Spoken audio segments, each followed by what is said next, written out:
Pozdrav svima, ja sam Tomislav s kanala Warface 2000 i odmah na početku da kažem, ja inače ne snimam ovakve videe, ali pošto još nitko na ovim prostorima nije pričao o ovoj temi, ipak sam ga odlučio napraviti. Ja inače snimam nogometne tutoriale i pravim neke nogometne kompilacije, tako da ako vas to zanima, slobodno pogledajte kanal i preplatite se. Ono o čemu želim govoriti u ovom videu važno je za sve vas koji ovo gledate, a posebno ako ste iz Hrvatske.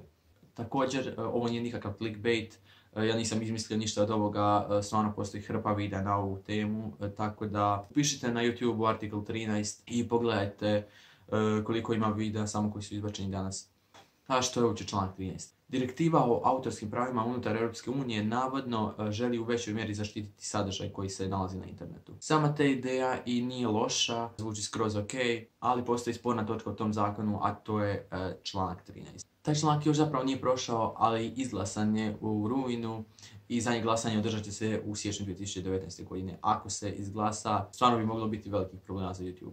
Ja sada neću pričati o tome zašto bi moglo doći do različitih posljedica, već o samim posljedicama, pošto, kao što sam već rekao, postoji hrpa videa na ovu temu, radili su ih neki od većih kanala. Čak je PewDiePie govorio o ovome, tako da ja sam u opisu ovog stavio neke od videa. They're saying that YouTube would be forced to block millions of videos, existing and new ones, in the European Union. Prva i najgora stvar koja će se dogoditi ako prođe članak 13 je ta da mi, obični ljudi, više nećemo imati priliku prenositi video zapise na YouTube. To se odnosi na sve zemlje unutar Europske unije, ali i zemlje koje nisu članice snosit će nekakve posljedice. Uglavnom, tim zakonom YouTube bi postao odgovoran za sav sadržaj koji se prenosi na njega, tako da svaki put kada bi neko uploadao nešto što nije 100% njegovo, YouTube bi zapravo dobio tužbu. Tako da bi bilo preriskantno za YouTube da dopusti da se sadržaj nastavi objavljivati kao do sada. Tako da unutar Europske unije vjerojatno bi samo najutjecajniji YouTuberi zapravo imali priliku da i dalje objavljuju videa.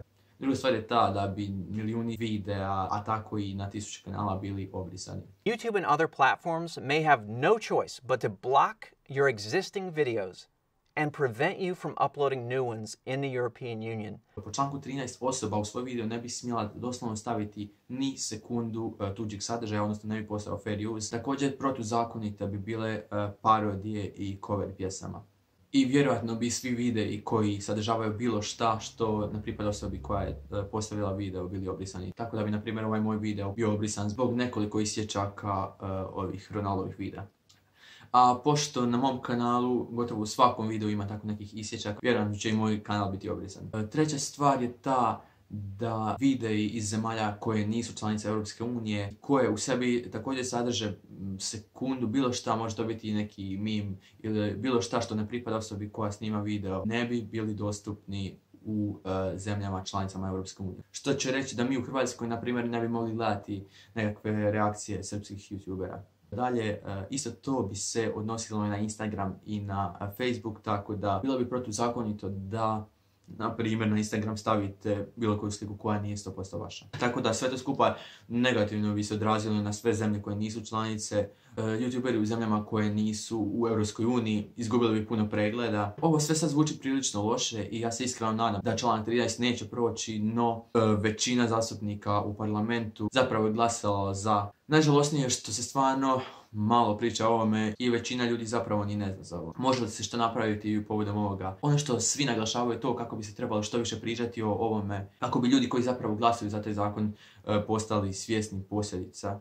Tako da ono što vi trenutno možete učiniti, možete podijeliti ovaj video sa svima koji znate i vi sami napravite video o ovome. Također, ja sam u opisu ovog videa stavio Twitter profile svih naših ljudi u parlamentu i neki od njih će vjerojatno glasati za zakon, tako da ako to želite, ako ikako moguće, pošaljite im link ovog videa, pošaljite link videa ostalim YouTuberima, recite im da i oni naprave video o ovome, jer zaista, ako bi se ovo desilo, svi vi iz Hrvatske koji ste imali želju da krenete snimati, da postanete YouTuberi u 2019. zapravo to ne bi bilo moguće.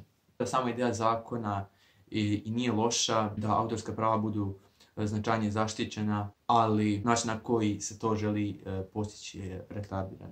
Najviše katastrofa bi bila ta da zapravo ovakva sloboda izražavanja postane onemogućena. Ja osobno imam velike planove za 2019.